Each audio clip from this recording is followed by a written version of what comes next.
My dears, welcome back to silent learning. Silent ലേണിംഗിന്റെ പുതിയൊരു ക്ലാസ്സിലേക്ക് എല്ലാവർക്കും സ്വാഗതം. ശ്രുതി ടീച്ചറാണ്. അപ്പോൾ ഇന്ന് ടീച്ചർ വന്നിരിക്കുന്നത് നിങ്ങൾക്ക് വേണ്ട ഒരു പരീക്ഷാ ചോദ്യമായിട്ടാണ് കേട്ടോ. എല്ലാവരും റെഡിയല്ലേ?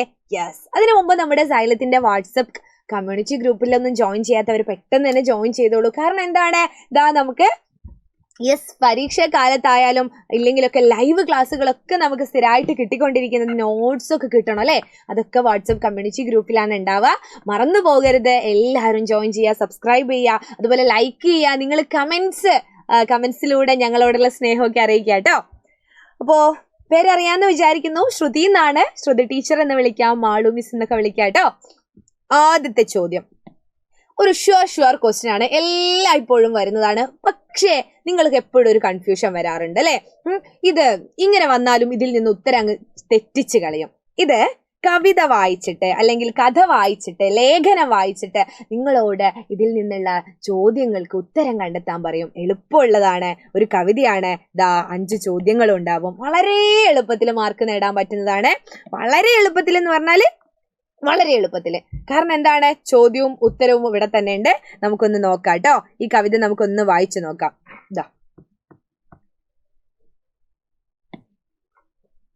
തെച്ചിയും റോസയും തുമ്പയും പൂവിട്ടു ചെമ്പരത്തിപ്പൂ ചിരിച്ചു നിന്നു, പിച്ചിയും മുല്ലയും ചേമന്തിയും പൂത്തു പൂമണം തൂകി കുണുങ്ങി നിന്നു, ഞാനും വരട്ടെ എന്നോതി നിശാഗന്ധി തൂവെള്ളച്ചാർത്തി വിടർന്നു നിന്നു, മഞ്ഞയും നീലയും ചുറ്റിയ കോളാമ്പി വേലിക്കരികിലായി കാത്തുനിന്നു, പൂന്തേൻ കുടിച്ചു പൂമ്പാറ്റകൾ പൂക്കാലമായെന്നു മൂളുന്നു വണ്ടുകൾ, പൂന്തേൻ കുടിച്ചു പൂമ്പാറ്റകൾ പൂക്കാലമായെന്നു മൂളുന്നു വണ്ടുകൾ.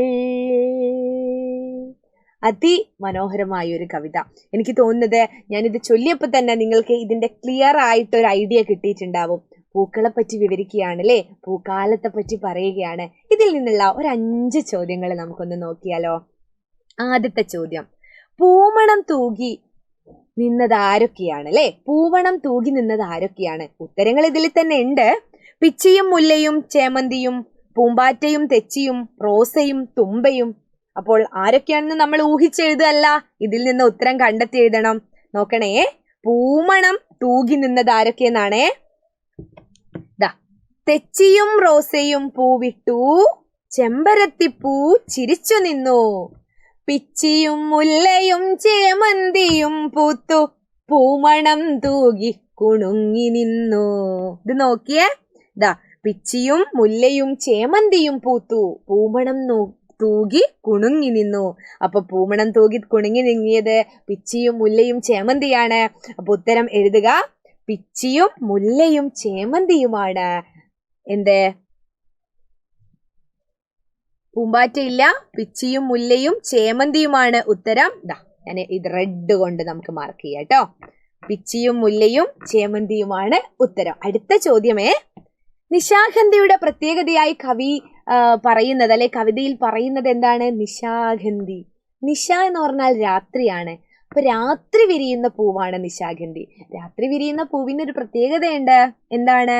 വെളുത്ത നിറമായിരിക്കില്ലേ? നമ്മുടെ മുല്ലപ്പൂവ് രാത്രിയല്ലേ വിടരാറ്. അതുപോലെ നിശാഗന്ധിയും വെളുത്തിട്ടാണ്. അപ്പോ നിശാഗന്ധിയുടെ പ്രത്യേകതയായി പറയുന്നത് അത് പൂന്തേൻ കുടിക്കുന്നു എന്നാണോ, തൂവെള്ള ചാർത്തി നിൽക്കുന്നു എന്നാണോ, മതിച്ചു നിൽക്കുന്നു എന്നാണോ? ഇവിടെ ഉത്തരമുണ്ട് കേട്ടോ. ഞാനും വരട്ടെ എന്നോതി നിശാഗന്ധി തൂവെള്ള ചാർത്തി വിടർന്നു നിന്നു.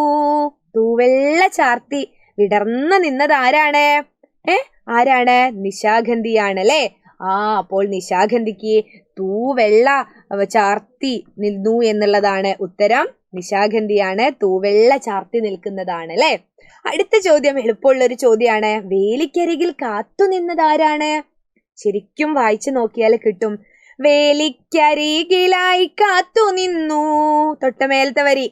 മഞ്ഞയും നീലയും ചുറ്റിയ കോളാമ്പി വേലിക്കരികിലായി കാത്തുനിന്നു. മഞ്ഞയും നീലയും ചുറ്റിയ കോളാമ്പിയാണ് വേലിക്കരികിലായിട്ട് കാത്തു നിന്നത്. അപ്പൊ കോളാമ്പിയാണ് വേലിക്കരികിലായിട്ട് കാത്തു നിന്നത് അല്ലേ. ഇനി വണ്ടുകൾ എന്താണ് മൂളുന്നത് മക്കളെ?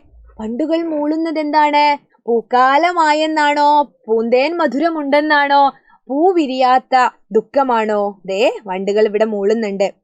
പൂന്തേൻ കുടിച്ചു കുടിച്ചു പൂമ്പാറ്റകൾ. അടുത്ത വരി. പൂക്കാലമായെന്നു മൂളുന്നു വണ്ടുകൾ. പൂക്കാലമായെന്ന് വണ്ടുകൾ മൂളുന്നു എന്നാണ് പറയുന്നത്. അപ്പൊ നമ്മുടെ ഉത്തരം എന്താണ്? പൂക്കാലമായെന്ന് മൂളുന്നു വണ്ടുകൾ. അപ്പൊ ഉത്തരം പൂക്കാലമായെന്നാണ് അല്ലേ. ഇനി അടുത്തത് നോക്കൂ. കോളാമ്പി പൂക്കളുടെ നിറം എന്താണ് എന്നാണ്. ഞാൻ മഞ്ഞ കോളാമ്പി പൂക്കളെയാണ് കണ്ടിട്ടുള്ളത്. നിങ്ങൾ നീല കണ്ടിട്ടുണ്ടോ? പക്ഷെ കവിതയില് മഞ്ഞയും നീലയും ചുറ്റിയ കോളാമ്പി എന്ന് എടുത്ത് പറയുന്നുണ്ട്. അപ്പോ നമുക്ക് കവിതയിൽ പറഞ്ഞതുപോലെ തന്നെ എഴുതണം അല്ലേ. മഞ്ഞയും നീലയും ചുറ്റിയ കോളാമ്പി എന്നാണ് ഉത്തരം.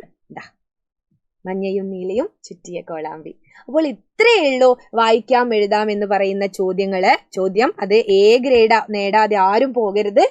വൃത്തിയിലൊന്ന് വായിച്ചു നോക്കണം. ചിലപ്പോൾ കവിത തരും, ചിലപ്പോൾ കഥയായിരിക്കും തരുന്നത്, ചിലപ്പോൾ ലേഖന ഭാഗമായിരിക്കും തരുന്നത്, ചിലപ്പോൾ ഒരു യാത്രാ വിവരണത്തിന്റെ ഭാഗമായിരിക്കും. പക്ഷെ ഉത്തരം അതിൽ തന്നെ ഒളിഞ്ഞിരിക്കുന്നുണ്ടാവും. അപ്പൊ അടിപൊളിയായിട്ട് പഠിക്കുക, അടിപൊളിയായിട്ട് പരീക്ഷ എഴുതുക. ടീച്ചേഴ്സ് എല്ലാം നിങ്ങളുടെ കൂടെ ഉണ്ട്. സൈലം എപ്പോഴും കൂടെ തന്നെ ഉണ്ട്. നമ്മുടെ ചാനലൊക്കെ സബ്സ്ക്രൈബ് ചെയ്യുക.